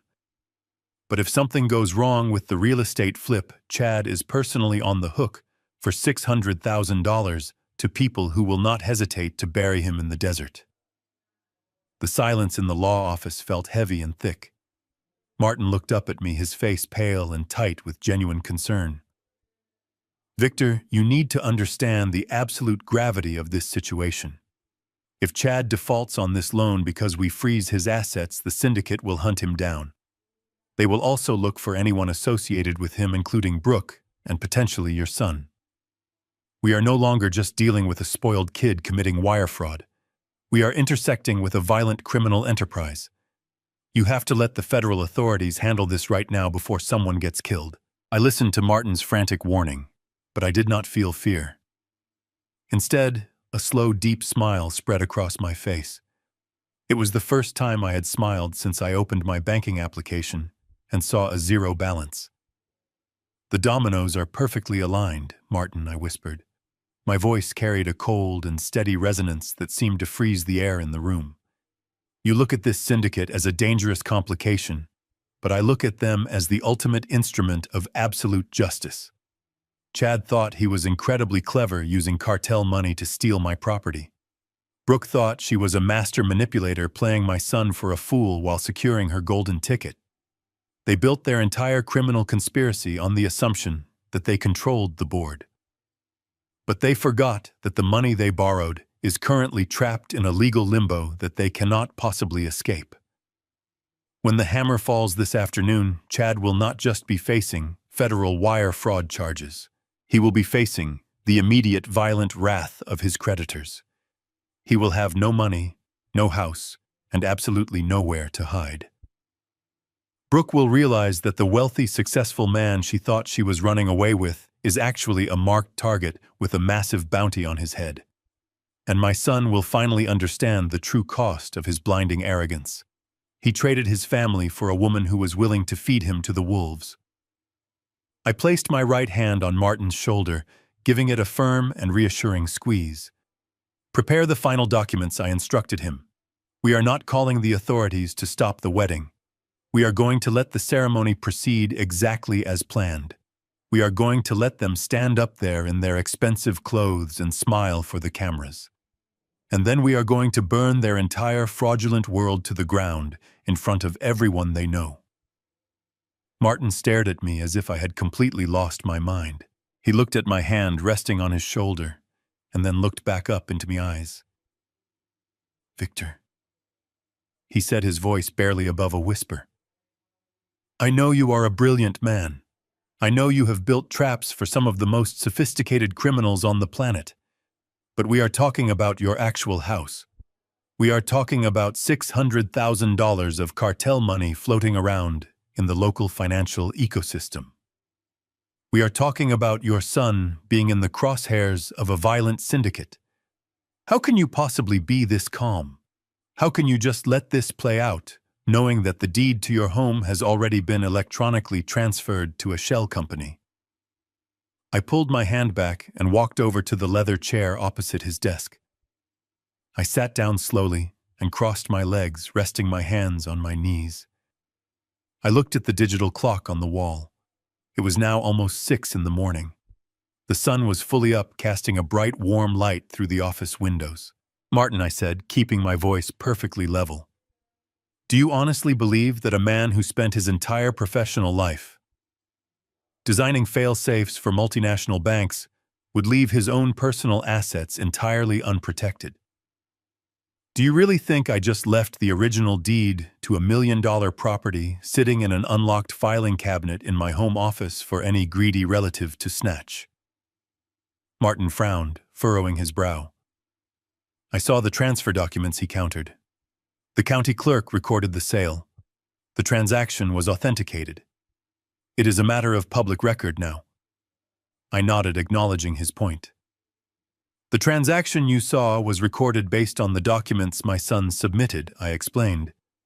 "But the documents he submitted were entirely worthless. 5 years ago, when Diana first received her terrible medical diagnosis, I knew our lives were going to change forever. I knew that medical bills could accumulate, and I knew that grief can often make people do very desperate things. I wanted to ensure that no matter what happened to my physical or mental state, her legacy would be absolutely untouchable. So I took every single major asset we owned and I moved it. I reached into my breast pocket and pulled out my reading glasses, holding them by the frame. I did not just hire a standard estate lawyer, Martin. I used a specialized firm in Delaware to establish an irrevocable blind trust. I transferred the actual legal title of the house, the primary investment accounts, and the central architecture of the life insurance payout directly into that trust. The moment I signed those papers 5 years ago, Victor Gallagher ceased to be the legal owner of that property. The trust became the sole proprietor. I am simply the primary beneficiary and the tenant. My son cannot legally sell a house that I do not even own." Martin let out a sharp gasp and fell back into his chair. His eyes widened as the sheer magnitude of the legal reality washed over him. He ran a hand through his thinning hair. "But the paperwork," he stammered. "The deed he gave to the buyers. The bank account numbers he used to move the $485,000. What exactly did he steal?" "He stole a beautifully orchestrated illusion," I replied with a cold smile. "When I set up the blind trust, I knew Derek was careless, and I knew Brooke was incredibly greedy. I anticipated that someday someone might try to pressure me or take advantage of my old age, so I left a trail of dummy documents in the house. The deed Derek found in my desk was a highly accurate replica of the original document from before the trust was formed. The bank account he drained was a superficial holding account. It looks real, it functions like a real account for small daily transactions. but it does not hold the actual principle of my wealth. It is a digital honeypot designed to trigger massive internal alarms the second a withdrawal exceeds a certain threshold. Derek thought he was executing the perfect crime. I continued, leaning forward. He thought he outsmarted his frail old father. But legally speaking, he committed multiple federal felonies to sell a piece of paper that has absolutely zero legal standing. The county clerk recorded the sale yesterday afternoon because the forged signatures looked legitimate on a surface level. But when the title insurance company attempts to verify the deep chain of ownership on Monday morning, the entire transaction will bounce back as completely fraudulent. The property transfer will be automatically nullified by the state. Martin began to laugh. It was a low, disbelieving chuckle that slowly grew into a genuine expression of absolute awe. He shook his head, staring at me as if seeing me for the very first time.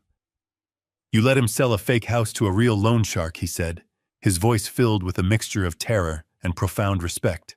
"You let Chad take $600,000 of extremely dangerous cartel money and hand it over for a forged piece of worthless paper."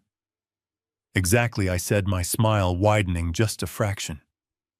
Derek sold a house he had zero legal claim to. Apex Holdings bought an illusion.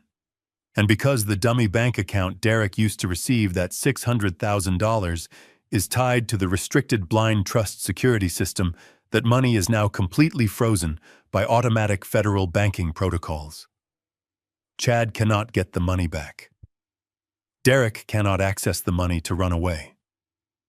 Brooke will find out she is marrying a man who is not only completely broke, but is also about to be indicted for wire fraud. They are all trapped in a cage of their own making, and the loan sharks hold the key. Martin turned back to his computer monitor to verify my claim. His fingers flew across the keyboard as he accessed the back end of the holding account where the funds had been deposited. The screen illuminated his face with a pale blue light. He navigated through the secure financial portal, bypassing the surface-level ledger that Derek had seen. When he reached the core transaction history, his mouth parted in silent astonishment. Right there on the screen was the inbound transfer of $600,000 from Apex Holdings. But the text was not printed in the standard green font that indicated available liquid funds. It was highlighted in a bold, glaring red block. Across the status bar read a very specific sequence of words: unauthorized external deposit pending federal fraud review, account frozen. I walked over and looked over his shoulder at the glowing red text. "I designed that specific security protocol myself," I explained to him. "I call it the escrow devourer. When a standard checking account suddenly receives a massive influx of cash that does not align with its historical financial profile, a normal bank might just flag it for a manual phone call to the account holder. But this account is directly tethered to the blind trust. The trust operates under strict corporate compliance regulations. The moment Chad initiated that wire transfer, the system automatically identified the incoming funds as a severe anomaly. It did not reject the transfer and send the money back to Chad. That would have given him a chance to recover. Instead, the system accepted the deposit and immediately swallowed it whole, locking it inside a federal holding vault." Martin traced the red block of text with his finger. "The money is effectively paralyzed," he said. "Because the transaction triggered a fraud review, the bank will not release these funds without a full-scale investigation. And since the money originated from a shell company funded by an illegal syndicate, nobody is going to step forward to officially claim it. If Chad tries to call the bank to reverse the wire transfer, they will demand proof of the underlying real estate contract. When they run the title check, they will discover the deed he bought from Derek is a complete forgery. If he pushes the issue, he will be confessing to federal crimes over a recorded bank line. He cannot go forward, and he cannot go backward. He is entirely financially immobilized." I imagined Chad waking up in his expensive downtown apartment this morning. He probably stretched his heavily tattooed arms and smiled, thinking about the beautiful future he had planned with my future daughter-in-law. He probably opened his laptop expecting to see a confirmed property transfer and a clear path to his overseas escape. Instead, He is going to find a digital brick wall. He does not own a $1 million house. He owns a worthless piece of counterfeit paper. The $600,000 he borrowed from violent criminals is completely gone, trapped in a bureaucratic nightmare that he can never legally challenge. He is legally broke, but his debt is very real. The people who run Silver State Financial Services do not care about banking protocols. They do not care about blind trusts or federal fraud reviews. When they handed over that duffel bag of digital cash, they expected a massive return on their investment by next week. They operate on absolute terror and strict deadlines. When Chad fails to produce the title to the house and fails to return their initial principal, they will not file a civil lawsuit in a downtown courthouse. They will send men to his gym. They will send men to his apartment. They will tear his life apart looking for their money. He thought he was playing a brilliant game of real estate flipping, but he was actually walking blindfolded into a minefield. And the most poetic part of this entire situation is that Chad cannot tell Brooke what has happened. If he admits that the money is trapped and the house is a fake, she will instantly realize that her golden ticket has evaporated. She is a parasite who only attaches herself to a wealthy host. Without the cash, Chad is completely useless to her. He knows this. He will try to hide the panic. He will try to pretend everything is going exactly according to their master plan. He will put on his tailored suit, and he will drama my son's wedding, carrying the crushing weight of a massive syndicate debt on his shoulders. He will stand in the crowd, sweating profusely, waiting for an opportunity to magically fix an unfixable disaster. Martin leaned back and rubbed his tired eyes. We have armed a bomb and locked them all in the room with it. What do we do now? Do we just wait for the syndicate to figure it out? I stepped away from the desk and walked toward the door of the office. We have spent the entire night gathering the ultimate proof of their unforgivable crimes. The digital trap has successfully closed around them with absolute perfection. No, I replied, picking up my jacket. We are not going to leave this to chance. I have absolutely no intention of hiding in the shadows while they enjoy a luxurious party funded by my stolen legacy. They must face the brutal consequences of their terrible decisions in front of everyone they know. The wedding ceremony begins at 4 o'clock this afternoon at that ridiculous outdoor estate. They are going to serve expensive food and play beautiful music. They are going to celebrate a union built on the total destruction of my family. I am going to go home, change into my best suit, and attend my only son's wedding. I want a front row seat when the realization of what they have done finally washes over them. I want to look directly into their eyes when the walls collapse. I left Martin's law office shortly after sunrise and allowed myself a few hours of much-needed rest at his private downtown apartment. The morning had been a whirlwind of digital forensic work and legal preparation, but the afternoon required a completely different kind of focus. It was now exactly 3 in the afternoon. The extravagant outdoor wedding ceremony was scheduled to begin at 4. I stood in the center of Martin's opulent guest bathroom, staring directly into the large, brightly lit mirror over the marble sink. The face looking back at me was no longer the face of a confused and defeated senior citizen. The exhaustion of the previous night had completely vanished, replaced by a cold and hardened resolve. I turned the brass handle and let the hot water run, splashing it over my face to wash away the last lingering traces of the frail old man I had pretended to be. That pathetic character had served his purpose perfectly. He had drawn out the sheer arrogance of my enemies and convinced them to spring their own traps. But that man was dead now. I walked into the adjoining bedroom where a heavy garment bag was laying across the freshly made bed. Before the movers had completely stripped my home the previous morning, I had quietly packed a single travel bag with a few essential items. Inside that bag was the armor I needed for today. I unzipped the dark canvas slowly and carefully extracted a custom-tailored, charcoal gray Tom Ford suit. I had purchased this exact suit 5 years ago for my official corporate retirement party.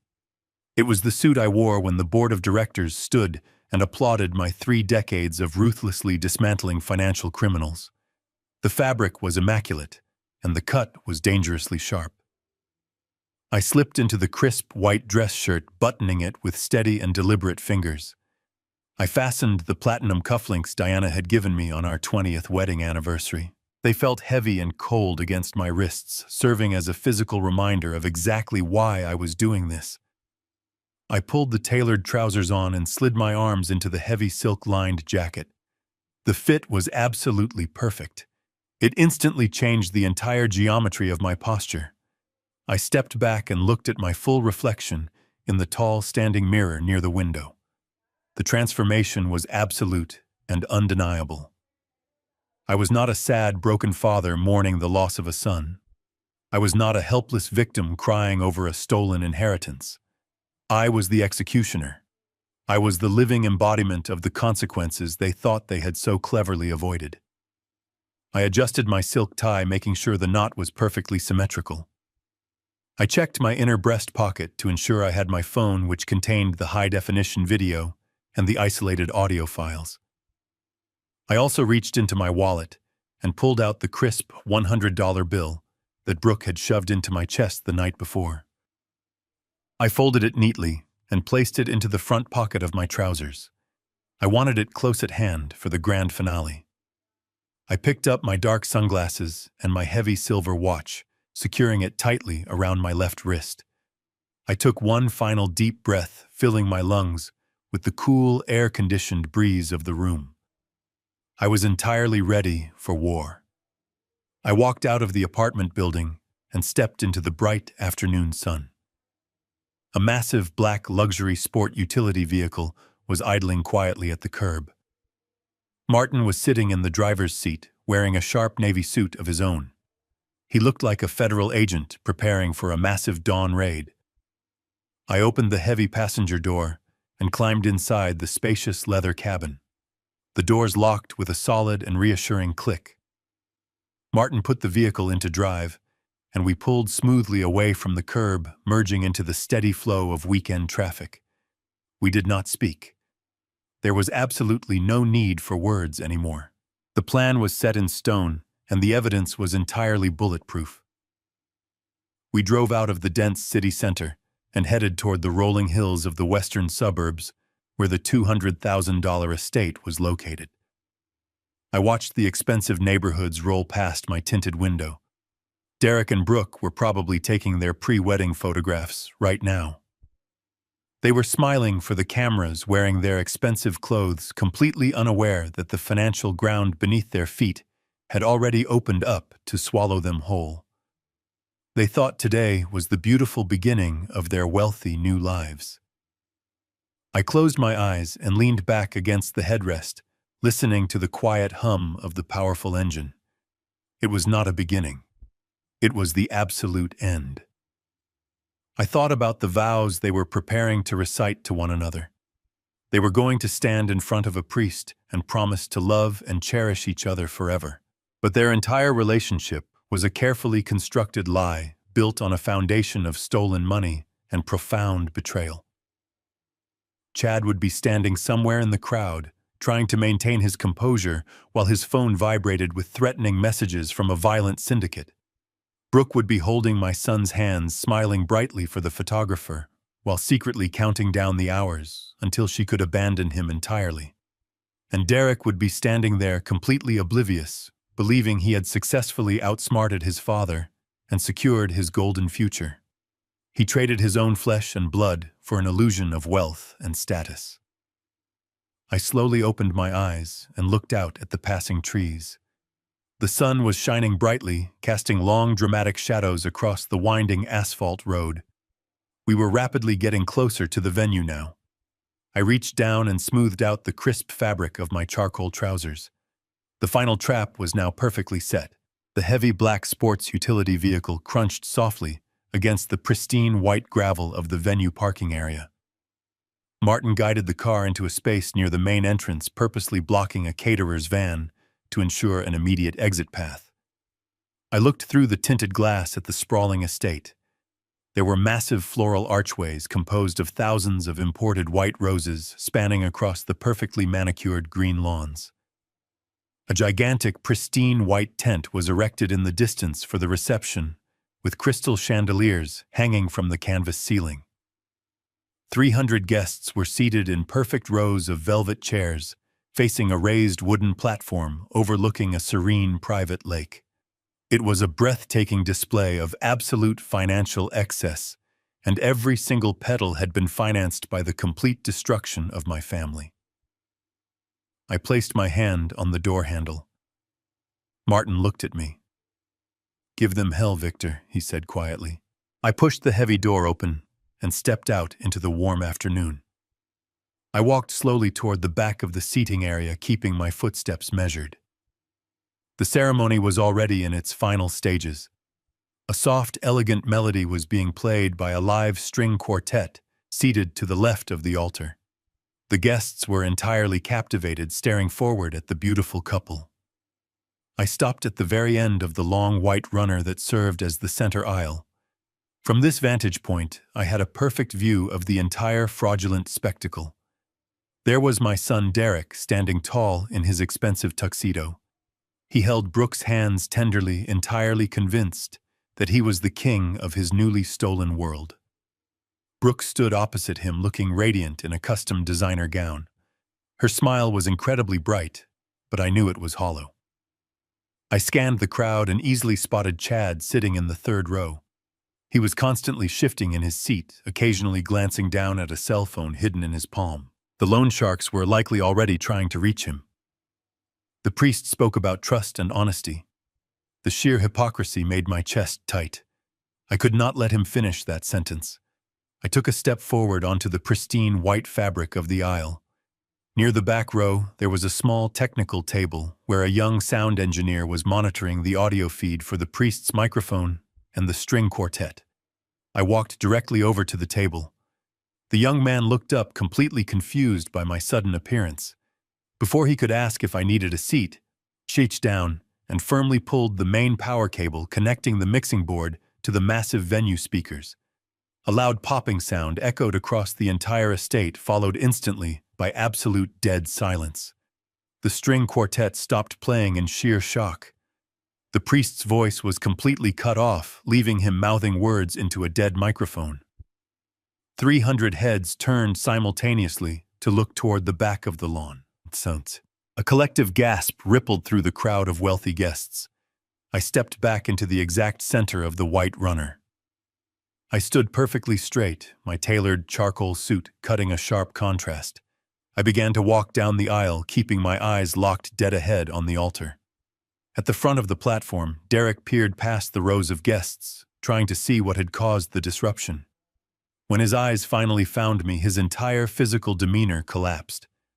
The confident, proud groom completely vanished. The blood drained entirely from his face, leaving him looking like a terrified child. He dropped Brooke's hands, taking a stumbling step backward. He was staring at a ghost, a man he thought he had successfully buried the night before. But the shock only lasted for a few seconds, before it was replaced by pure, frantic fury. His face flushed a deep, angry red. He turned toward the perimeter of the lawn and began gesturing wildly to a pair of burly private security guards hired to keep the event exclusive. "Get him out of here!" Derek shouted, his voice cracking with panic. "Remove him right now!" Brooke spun around, her heavy dress twisting violently. The perfect fake smile was instantly replaced by a mask of absolute hatred. She leaned forward, gripping her bridal bouquet tightly. "What are you doing here, you crazy old man?" she screamed. "Someone get this broke, pathetic loser out of my wedding right now." The two security guards began to jog down the side aisles to intercept me. Murmurs of confusion and alarm spread rapidly through the seated guests. People were whispering, asking each other who I was and why I was ruining the day. Chad stood up in the third row, his face a mixture of confusion and dread. I ignored all of them. I ignored the guards closing in. I ignored my sons, frantic shouting. I ignored the bride screaming insults at me from the altar. I kept walking, stepping firmly onto the first wooden stair of the raised platform. The priest instinctively took a step back, holding his hands up in a defensive gesture. The wedding singer, a young woman in a modest black dress, was standing frozen near her microphone stand on the right side of the stage. I walked directly past Derek, who was now frozen in absolute terror, and stepped right up to the singer. "Excuse me," I said softly, reaching out my hand. She was so shocked by my calm, authoritative presence that she simply let go of the microphone and stepped away. I gripped the heavy metal handle of the microphone. I turned around to face my son, my future daughter-in-law, and their 300 horrified guests. The security guards reached the bottom of the stairs, but stopped completely unsure of whether to tackle an elderly man in a custom suit. I looked directly at Derek, who was shaking with rage. I brought the microphone up to my mouth.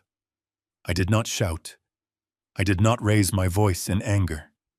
I held the microphone close to my mouth and spoke with a voice so profoundly calm that it sent a visible shiver through the front rows of the audience. "Derek," I said, allowing the massive speakers to carry my words across the quiet lake. "You told me yesterday that I was a confused old man. You told me to go find a cheap motel and wait for a nursing home. You said you were taking control of my assets to protect my future." I watched him swallow hard, his throat bobbing nervously above his tight bow tie. Brooke stepped slightly behind him, using him as a physical shield. Her eyes were darting toward the security guards, silently begging them to intervene. But the guards simply stood at the bottom of the wooden stairs, entirely captivated by the bizarre drama unfolding before them. I reached into the inner breast pocket of my suit jacket. For a brief second, several people in the crowd gasped, perhaps thinking I was reaching for a weapon. But I simply pulled out my smartphone. I brought it up to eye level and unlocked the screen. "I am not here to make a scene." I continued, my voice echoing off the white canvas of the reception tent. "I am simply here to deliver my wedding gift." I noticed a thick black auxiliary audio cable resting on the technical table beside the singer's stand. It was the input line used to play the instrumental backing tracks. I walked over and picked up the metal connector. I plugged it directly into the bottom of my phone. A low static hum vibrated through the massive speaker system, indicating a live connection. The entire venue fell into a state of absolute suspended animation. Not a single person moved. The gentle rustling of the wind through the imported white roses was the only natural sound left in the world.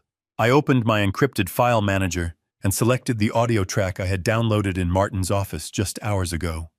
It was the pristine, high-definition audio recording from my living room camera. I looked directly at Brooke. Her face was completely drained of color. She realized what was happening, but she was entirely paralyzed by the sheer terror of the moment. I pressed the play button on my screen. For 2 seconds, there was nothing but the sound of digital silence. Then a voice boomed across the $200,000 estate. It was Brooke's voice, perfectly clear and undeniably authentic. "It is finally going to happen now." The recorded voice of Brooke echoed over the perfectly manicured lawns. A second voice joined hers. It was the deep, arrogant tone of Chad. "To the easiest payday of my entire life," Chad said, through the speakers, followed by the sharp, clinking sound of my crystal Scotch glasses. I stood perfectly still, watching the catastrophic realization hit the 300 guests simultaneously. The recording continued, broadcasting their absolute treachery to the wealthy crowd.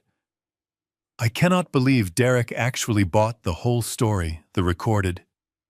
Brooke laughed, her voice sounding harsh and incredibly cruel, amplified at this volume. "He thinks he is a financial genius." The crowd let out a collective gasp of pure horror. Women covered their mouths in shock. Men stared in absolute disbelief. Then Chad's recorded voice delivered the final devastating blow. "Derek is an absolute moron," Chad declared over the speakers. "He literally handed me the deed to $1 million property for half the price. Once the wedding is over and the ink is dry on that wire transfer, we are going to disappear. and Derek is going to be left standing at the altar with absolutely nothing but a massive charge. The audio recording continued without any mercy. We take the $485,000 in cash from the insurance policy, Brooke confessed loudly to the entire world. We take the $600,000 from the house flip. Our flight to Dubai boards at 2 a.m. By the time Derek wakes up on Sunday, he will be completely broke, wifeless, and staring down the barrel of a federal indictment. I reached down and pulled the audio cable from my phone, cutting the recording off. The sudden silence that followed was heavier and more suffocating than any noise I had ever experienced. It was the sound of a completely destroyed reality. I looked back at the altar. Derek was no longer flushed with anger. His face was a mask of absolute hollow devastation. He slowly turned his head to look at Brooke, the woman he had betrayed his own father for, the woman he thought he was building a golden empire with. Brooke was physically shaking. She raised her hands defensively, shaking her head side to side, trying to mouth the words that it was fake, but no sound came out. The evidence was far too perfect, and the voices were entirely undeniable. Derek looked down at his hand, which was still lightly touching hers. He pulled his hand away violently, as if her skin was suddenly made of burning acid. He stumbled backward, almost tripping over the train of her expensive designer dress. He clutched his chest, his breathing rapid and shallow. "Brooke, look at me." Derek gasped, his voice breaking completely. "Tell me that is not real. Tell me you did not plan to leave me with a federal felony." Brooke simply began to cry. Not tears of remorse, but tears of a trapped animal realizing the cage had slammed shut. In the third row of the guest seating, a sudden movement caught the corner of my eye. Chad had realized that his entire scheme was violently exposed. He knew the bride was ruined and the money was gone. He slowly stood up from his velvet chair, trying to keep his head down. He began quickly shuffling sideways down the long, carpeted row. I watched Chad moving desperately toward the edge of the seating area, trying to slip away into the shadows of the large white reception tent. I brought the microphone back up to my lips. "Going somewhere, Chad?" I asked, my voice cutting through the thick silence like a sharpened blade. Every single head in the audience snapped around to look at the muscular fitness trainer who was now frozen halfway down the aisle. "You might want to stay exactly where you are," I advised him. "The exits are no longer a viable option for you." I turned my attention back to my son. Derek was staring at the ground, his chest heaving as he struggled to process the monumental collapse of his entire reality. He looked up at me, his eyes begging for some sort of reprieve, begging for this to be a terrible nightmare, but there was no mercy left in my heart for the boy who had tried to erase me. "You thought you were incredibly clever, Derek," I said, my words rolling across the quiet lake behind him. "You thought you could just declare me incompetent and liquidate my entire life to pay for this ridiculous charade. You went into my home office and you found the deed to my house. You took it to a shady buyer thinking you were making the ultimate real estate deal. You thought you sold my house to fund your new perfect life." I took a slow, deliberate step closer to him. The security guards had completely backed away, realizing they were witnessing a family execution rather than a physical threat. "Let me educate you on how real wealth is actually protected, Derek. The deed you stole was nothing but a high-quality replica. It was a dummy document I kept in my desk for exactly this kind of foreseeable betrayal. 5 years ago, I transferred all of my major assets, including the actual legal title to that property, into an irrevocable blind trust. I do not legally own that house anymore, and neither do you. You forged my signature on a temporary power of attorney that had been expired for 8 months to sell a property that you had absolutely zero legal claim to. You did not sell a $1 million estate to a private buyer. You committed massive document forgery and sold a worthless piece of paper to a shell company." Derek swayed on his feet, visibly dizzy from the relentless barrage of truth. He reached out to grab the wooden railing of the altar to keep himself from collapsing onto the floor. The The guests were whispering frantically to each other, now the scandal completely consuming the wealthy crowd. Brooke was sobbing uncontrollably, her hands covering her face, her expensive makeup running down her cheeks in dark, ugly streaks. But I was not finished dismantling his stolen empire. And then there is the matter of the $485,000. I continued, raising my voice just enough to silence the murmuring crowd. You thought you could just wire $500,000 of your dead mother's life insurance money across state lines without triggering a single alarm. You thought my banking security was as weak as your moral compass. That money did not just quietly settle into your new joint account in Texas. Because of the security protocols I personally established, that massive transfer was immediately flagged as a severe anomaly. I reported the fraudulent transaction to the authorities late last night. The Federal Bureau of Investigation Cybercrimes Division officially opened a case at 3 o'clock this morning. You did not just steal from your father, Derek. You committed federal wire fraud. That is a major felony carrying mandatory minimum prison sentences. The federal authorities have completely frozen the destination accounts. You cannot access a single penny of that money. You are completely broke. You have no house. You have no wife because she was planning to abandon you at the airport tonight. And you are going to federal prison. At that exact moment, a sharp, piercing sound sliced through the heavy tension of the outdoor venue. It was a cell phone ringing violently. It was not coming from the altar. It was coming from the third row.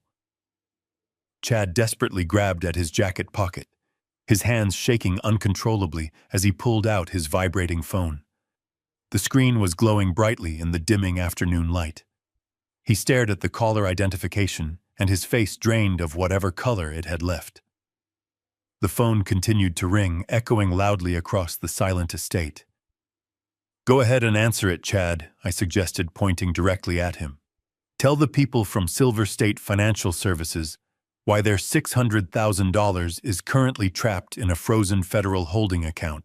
Tell the violent loan sharks you borrowed that money from that the house you bought is a fake and you have absolutely no way to pay them back." Chad's phone kept ringing, a relentless mechanical scream that signaled his absolute doom. He looked around wildly, realizing the devastating truth. The money was gone. The house was an illusion. The federal government was watching the accounts, and the cartel was calling to collect their debt. He dropped the phone onto the grass as if it were burning his hand. The ringing finally stopped, but the silence that followed was far more terrifying. The trap had closed perfectly around all three of them, leaving absolutely no avenue for escape. The 300 guests remained completely paralyzed by the sheer magnitude of the destruction unfolding before them. Nobody dared to speak. Nobody dared to move. Derek slowly sank to his knees right there on the wooden platform. He buried his face in his trembling hands and finally began to weep. It was the pathetic sound of a broken man who realized he had traded his loyal family for an absolute nightmare of lies and guaranteed prison time. My judgment was complete. The profound silence that had completely blanketed the outdoor estate was suddenly shattered. It started as a faint, high-pitched wail echoing from the winding canyon roads leading up to the property. Within seconds, the sound multiplied and grew deafeningly loud. The distinct, aggressive scream of multiple police sirens tore through the warm afternoon air. The 300 guests, who had been frozen in shock, suddenly began to panic, but the authorities did not politely park at the front gates. 3 massive, unmarked black sports utility vehicles suddenly crashed through the decorative wooden fencing at the edge of the property. They did not slow down to preserve the expensive landscaping. The heavy tires tore deep, ugly trenches into the perfectly manicured green lawn, sending chunks of mud and crushed white rose petals flying into the air. The vehicles swerved aggressively around the seating area and skidded to a violent halt directly in front of the raised wooden altar. The doors of the vehicles flew open simultaneously. A dozen federal agents wearing dark tactical vests with the letters FBI printed in bold yellow across their chests poured out onto the grass. This was a coordinated federal raid. The lead agent, a tall, broad-shouldered man with a stern face, pointed directly at the altar. "Nobody moves," he shouted, his voice easily carrying over the lingering wails of the sirens. "Secure the perimeter and identify the primary targets." Two agents sprinted up the wooden stairs of the platform. Derek was still kneeling on the floor, his face buried in his hands. He did not even attempt to run or fight back. He was completely broken. An agent grabbed him roughly by the shoulder, pulling him up to his feet. "Derek Gallagher, you are under arrest for suspicion of federal wire fraud, aggravated identity theft, and conspiracy to commit financial fraud," the agent recited while forcefully spinning my son around. Derek offered zero resistance as the cold steel handcuffs were clamped tightly over his expensive tuxedo cuffs. He looked at me one last time, but I offered him absolutely no comfort. I stared back at him with the cold, detached gaze of a man who was simply watching a criminal being processed. His shoulders slumped forward in utter defeat. Down in the grass near the third row, Chad was having a very different reaction. When the agents approached him, his fight-or-flight instinct kicked in. He tried to shove past a federal officer to make a run for the reception tent. But Chad was a fitness trainer built for looking good in mirrors, not a trained combatant. Two agents tackled him instantly, driving him hard into the muddy trenches left by the vehicles. They pinned his heavily tattooed arms behind his back and secured him in heavy restraints. He shouted obscenities, but his voice was trembling with the absolute certainty of his impending doom. On the altar, Brooke was watching her entire universe violently disintegrate. The wealthy guests she had tried so desperately to impress were now pulling out their cell phones, filming the humiliating spectacle. Her brand was permanently destroyed. The money was completely gone. The man she was using was in handcuffs, and her secret lover was pinned face down in the mud. The sheer terror of her reality finally broke her carefully constructed facade. She dropped her expensive bridal bouquet, allowing the delicate flowers to scatter across the wooden planks. She stumbled forward, her heavy designer gown dragging behind her. She threw herself entirely onto her knees, right at my feet. The pristine white silk of her dress instantly absorbed the dirt from the stage. "Victor. Please," she sobbed hysterically, looking up at me with wide, terrified eyes. Her makeup was entirely ruined, making her look like a terrifying, ghostly apparition. "You have to tell them I had nothing to do with this. You have to save me." It was all Chad. He manipulated me. He forced me to go along with it. I never wanted to hurt you.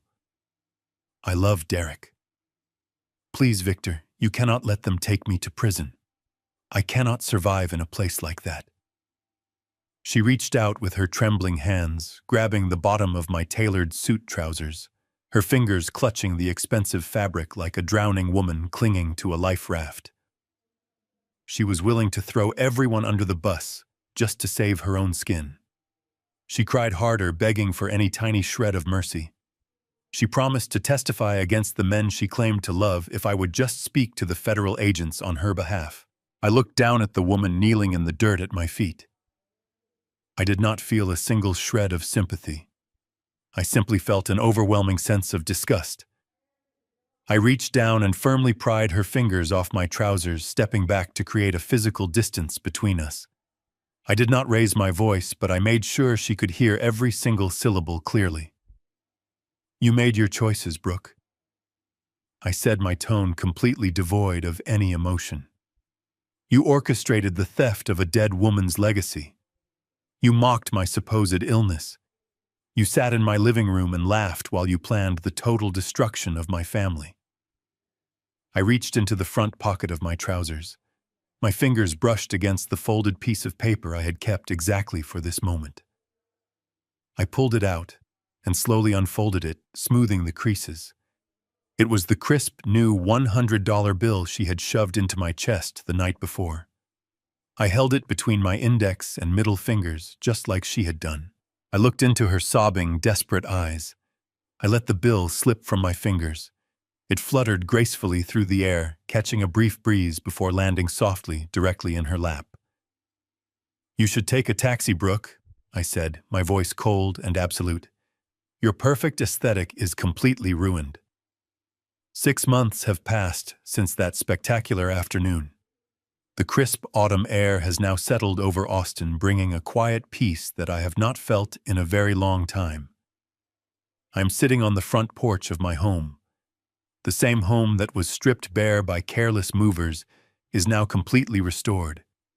Every piece of antique furniture, every painting, and every memory has been returned to its rightful place. The heavy mahogany console table sits exactly where Diana and I placed it 40 years ago. The polished wood gleams under the soft morning light, reminding me that some foundations simply cannot be broken. I hold a steaming cup of black coffee in my hands, watching the morning sun filter through the leaves of the large oak tree in the front yard. The house is quiet, but it no longer feels hollow. It feels incredibly safe. The storm that ripped through my life has finally passed, leaving behind a perfectly clear sky. The justice system moved with surprising speed once the evidence was presented. Derek did not even attempt to fight the charges. When faced with the undeniable audio recordings, the forged documents, and the massive wire fraud evidence, his public defender advised him to take a plea deal. My son, the boy who thought he was a financial genius, is currently serving a 5-year sentence in a federal correctional facility. He writes me letters occasionally. The envelopes arrive stamped with the strict seal of the federal prison system. I read them carefully, but I do not reply. The letters are full of desperate apologies, but they read more like the regrets of a man who is incredibly sorry. He got caught rather than a man who is truly sorry for what he did. He constantly complains about the harsh reality voice of his concrete cell and the complete loss of his luxurious lifestyle. Perhaps in 5 long years, he will finally learn the absolute value of an honest dollar. Brooke did not fare much better. She tried desperately to spin a false narrative of victimhood, claiming she was entirely brainwashed by the terrible men in her life. The federal prosecutors did not believe a single word of her tearful performance. She is currently under an intense federal investigation for criminal conspiracy, and her precious social media aesthetic is completely obliterated. The wealthy friends she tried so hard to impress completely abandoned her the exact moment the handcuffs came out. Nobody wanted to be associated with a high-profile federal fraud case. She now lives in a tiny, cramped apartment, working a grueling minimum-wage retail job just to pay her constantly mounting legal fees. Every day is a bitter reminder of the incredible wealth she threw away out of sheer endless greed. As for Chad, his fate was decided entirely outside the traditional courtroom.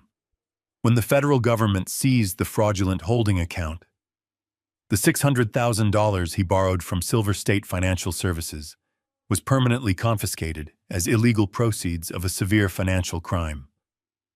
The incredibly violent loan sharks did not care about federal holds or official court orders. They only cared that their massive investment was completely gone. Chad practically vanished into thin air exactly 3 days after the disastrous wedding ceremony. Rumor has it he fled the state entirely, leaving behind his leased luxury cars and his failing fitness business.